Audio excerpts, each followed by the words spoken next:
हम सब इंटरनेट का इस्तेमाल करते हैं, इज़न्ट इट? लेकिन क्या हमने कभी ये सोचने की कोशिश की कि जो इंटरनेट है इसको जेन्युइनली कौन कंट्रोल करता है और कैसे ये काम करता है? कौन से ऐसे लोग हैं, कौन सी ऐसी ऑर्गेनाइजेशन है जो इंटरनेट को कंट्रोल करती है? आज हम इस विषय पर विस्तार से चर्चा करेंगे और देखेंगे कि कौन सी ऐसी ऑर्गेनाइजेशन है जो इंटरनेट को कंट्रोल करती है और इंटरनेट को कैसे कंट्रोल किया जाता है उसके बारे में भी विस्तार से चर्चा करेंगे।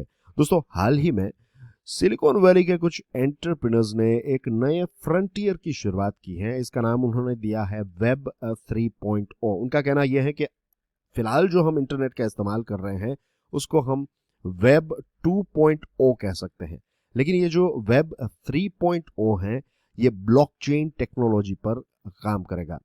और सिलिकॉन वैली एंटरप्रेन्योर्स का दावा यह है कि ये वेब 3.0 जो है ये उनकी एक कोशिश है कि वो इंटरनेट को और ज्यादा डिसेंट्रलाइज्ड कर दें और ज्यादा डेमोक्रेटाइज कर दें, क्योंकि जहां तक वेब पेज एड्रेसेस की बात है, जो डोमेन नेम्स हैं, फॉर एग्जांपल आपकी स्क्रीन पर ये जो तस्वीर है तो इसमें जो hubspot.com जो है ये डोमेन नेम होता है। इसका क्या काम होता है उसके बारे में भी हम बात करेंगे। लेकिन फिलहाल क्या है कि ये जो डोमेन नेम रजिस्ट्रीज हैं तो इन्होंने सारी चीजों को सेंट्रलाइज रखा है, सारे पावर्स जो हैं वो उनके पास हैं और उनके ऊपर भी दादागिरी अगर किसी की है तो that is of internet corporation for assigned names and numbers. ये ICANN नाम की जो ऑर्गेनाइजेशन है इसकी हेजीमोनी है, इसकी पूरी ताकत है, इसकी पूरी एक प्रकार से दादागिरी है, कंट्रोल है जहां तक डोमेन नेम्स की बात आती है। और सिलिकॉन वैली की एक कंपनी है जिसका नाम है अनस्टॉपेबल डोमेन्स इंक। ये कंपनी ये कह रही है कि वो इथेरियम ब्लॉकचेन का इस्तेमाल करके नए वेब डोमेन्स को क्रिएट करेंगे और ये जो नए वेब डोमेन्स हैं उनको क्रिएट और मैनेज हम कर पाएंगे, यानी कि मेरे और आपकी तरह जो ऑनर्स हैं, जो यूजर्स हैं, हम हमारे डोमेन नेम को कंट्रोल कर पाएंगे और इस माध्यम से हम इंटरनेट को डिसेंट्रलाइज करेंगे, ऐसा अनस्टॉपेबल डोमेन्स इंक का कहना है। आगे बढ़े उससे पहले dear friends, do check out my motivational podcast curiously forever. ये सभी बड़े पॉडकास्ट प्लेटफॉर्म्स पर अवेलेबल है। अब बात करते हैं कि how the internet is controlled. देखिए, डोमेन नेम सर्विसेज या फिर DNS कंपनीज जो हैं वो इंटरनेट का बैकबोन है। क्यों? क्योंकि अगर मैं आपसे कहूं कोई पर्टिकुलर वेबसाइट आपको ढूंढनी है तो सारे वेबसाइट्स जो होते हैं उनके कुछ नंबर्स होते हैं। तो क्या हम ये नंबर्स याद रख पाएंगे? The answer is no. हम नंबर्स याद नहीं रख पाते और हम नंबर्स याद रखना जो है वो थोड़ा डिफिकल्ट होता है। लेकिन हम एज अ ह्यूमन बींग्स कैसे काम करते हैं, जो चीजें हमसे थोड़ी फेमिलियर हैं उनको हम याद रख पाते हैं। फॉर एग्जाम्पल, curiously education.com नाम की अगर कोई वेबसाइट है तो ये ढूंढना आपके लिए इजी रहेगा। अगर क्यूरियसली एजुकेशन का ये नंबर है तो ये नंबर याद रखना थोड़ा डिफिकल्ट है। Same thing goes with our mobile phone. आप देखिए, हम नाम और उसके अंदर नंबर सेव करते हैं, तो हम नंबर्स नहीं ढूंढते, हम लोगों के नाम ढूंढकर फोन कॉल्स मिलाते हैं। Same thing goes with a website as well. तो ये जो वेबसाइट होती हैं जिनको नाम दिया जाता है, तो ये जो DNS कंपनीज होती हैं वो एक प्रकार के ऑटोमेटेड फोन डायरेक्टरीज की तरह काम करती हैं कि आप उस नाम को लिखेंगे और फिर ये नाम जो है वो नंबर में कन्वर्ट होकर आपके सामने वो वेबसाइट जो है वो खोलकर आपके सामने रख देगा। तो this is how internet works. अब बात आती है कि कौन इसको कंट्रोल करता है। देखिए, स्टार्टिंग में USA का कंट्रोल था, फिर USA ने कुछ समय पहले सारी चीजें जो हैं वो ICANN को दे दी। अब ये ICANN जो है ये एक नॉट फॉर प्रॉफिट ग्रुप है, लेकिन ये USA बेस्ड ग्रुप है। And you will be surprise to know this fact कि ICANN जो है ये मास्टर कीज से मैनेज किया जाता है। सिर्फ 7 लोग ऐसे हैं दुनिया में जिनके पास ये मास्टर कीज हैं और बैकअप में और 7 लोग हैं जिनके पास ये मास्टर कीज हैं। तो टोटल 14 ऐसे इंडिविजुअल्स हैं दुनिया के अलग अलग देशों से, उनको सिलेक्ट किया गया है और ये जो 14 लोग हैं उनके पास ये मास्टर कीज होती हैं और ये मास्टर कीज जो हैं ये सारी की सारी DNS रजिस्ट्री जो है उनका बैकअप और सारी चीजें जो हैं वो इन 7 लोगों के पास, इन टोटल 14 लोगों के पास होती हैं।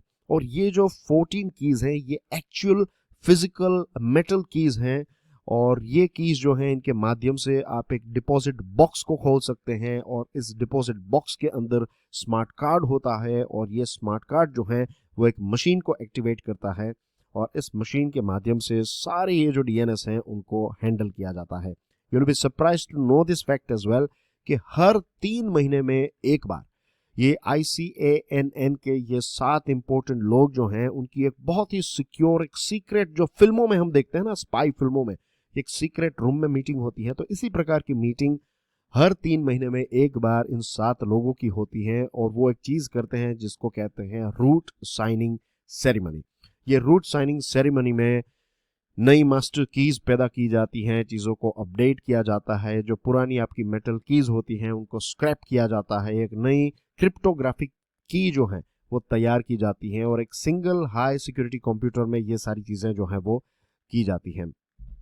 ये जो कमरे होते हैं इनमें ना तो कोई खिड़कियां होती हैं, स्टील के दरवाजे हैं, बायोमेट्रिक स्कैन्स हैं, पिन कोड्स दिए जाते हैं, स्मार्ट कार्ड्स दिए जाते हैं, तब जाकर आप इस रूम में एंटर कर पाते हैं। और सारे सर्वर्स जो हैं, सारे जो डीएनएस और ये सारी चीज़ें जैसे कि .com, .net, .org एक्सेट्रा, ये सारी चीज़ें जो हैं वो यहाँ पर डिसाइड होती हैं। जस्ट इमेजिन कि अगर ये 7 में से कोई भी एक व्यक्ति कॉम्प्रोमाइज हो जाए, अगर किसी क्रिमिनल के हाथ में या फिर टेररिस्ट ऑर्गेनाइजेशन के हाथ में ये चाबी आ जाए and for whatever reason वो वहां पर पहुंच जाए, तो जस्ट इमेजिन कि वो कितना नुकसान पूरी दुनिया को पहुंचा सकते हैं। हाल ही में एक DYN नाम की एक कंपनी है जिसके डोमेन्स जो हैं उनका कंट्रोल जो है वो कुछ हैकर्स के पास आ गया था। तो ये एक डेफिनेटली चिंता का विषय है क्योंकि सिर्फ 7 लोग और बैकअप में दूसरे 7, तो पूरी दुनिया की जो पॉपुलेशन है जो इंटरनेट यूज करती है, तो 14 ऐसे लोग हैं जो सारी चीज़ों को कंट्रोल करते हैं। और कंट्रोल ओवर द मास्टर की would of course mean that all those firms that provide domain name services could be compromised, thereby annihilating the internet as we know। अगर ये जो मास्टर की है वो कॉम्प्रोमाइज हो जाए तो जितनी भी फर्म्स, जितनी भी कंपनीज ये डोमेन नेम सर्विसेज प्रोवाइड करती है वो कॉम्प्रोमाइज हो सकती हैं। यू कैन इमेजिन के लाखों, करोड़ों, बिलियन, ट्रिलियन रुपीस का नुकसान जो है वो एक चुटकी में किया जाता है।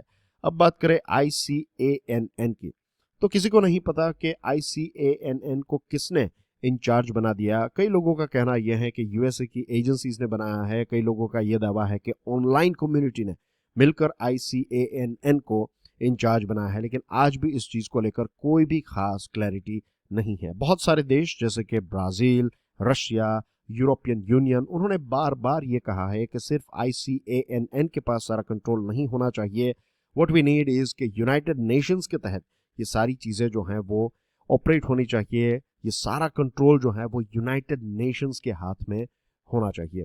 अब ये वेब 3.0 जो है, जैसे मैंने आपको स्टार्टिंग में बताया कि ब्लॉकचेन पर यह काम करेगा और इसका मेन लक्ष्य यह है कि चीज़ों को डिसेंट्रलाइज किया जाए।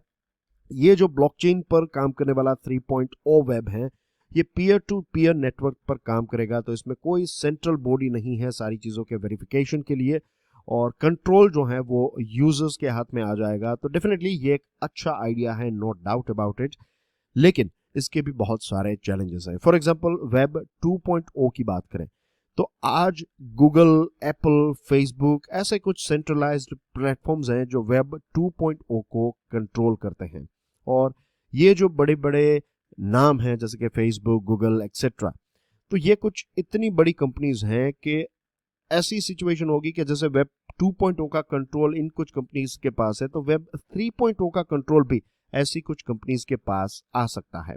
और यह भी हो सकता है कि फेसबुक और गूगल जैसी बड़ी कंपनीज जो है वो अपने आप को मॉर्फ कर ले, यानी कि बहुत ही सटल तरीके से वो वेब 3.0 को भी कंट्रोल कर सकते हैं। आज ब्लॉकचेन, NFT, क्रिप्टो मार्केट की सिचुएशन को देखें, if you talk about Ethereum, तो इथेरियम क्रिप्टो करेंसी जो है, तो 9% जितने अकाउंट्स जो है वो 80% इथेरियम करेंसी को कंट्रोल करते हैं, जिनका टोटल कुछ $40 बिलियन है। Same thing goes with bitcoin as well. Top 2% account जो है वो 95% जितना जो बिटकॉइन है जिसकी कीमत है $800 बिलियन, तो इसको कंट्रोल करते हैं। और 0.1% बिटकॉइन माइनर्स जो हैं वो सारे के सारे नए बिटकॉइन आउटपुट को कंट्रोल करते हैं। तो इन कुछ क्षेत्रों में भी हमें ये चीज देखने को मिल रही है कि कुछ कंपनीज, कुछ जायंट कंपनीज जो हैं वो सारी चीज़ों को कंट्रोल कर रही हैं, तो वेब 3.0 में भी ऐसा हो सकता है। बट एटलीस्ट ये जो सामने एक आइडिया आया है कि वेब 3.0 जो है वो चीज़ों को और ज़्यादा डिसेंट्रलाइज्ड कर देगा, और अभी जो ICANN सारी चीज़ों को कंट्रोल कर रहा है, तो उनके हाथ से कंट्रोल जाकर धीरे धीरे करके मेरे और आपके हाथ में आ जाएगा। तो it looks more logical, isn't it? आपका क्या ख्याल है? Do let me know what you think about this video. I am sure आज की इस डिस्कशन से आपको पता चल गया होगा कि कैसे ICAN जो है वो DNS के माध्यम से इंटरनेट को कंट्रोल करता है, how internet works, and that's basically everything about this particular topic. I'll see you soon with one more interesting topic. Till then, enjoy your studies, stay curious. God bless you all. Jai Hind.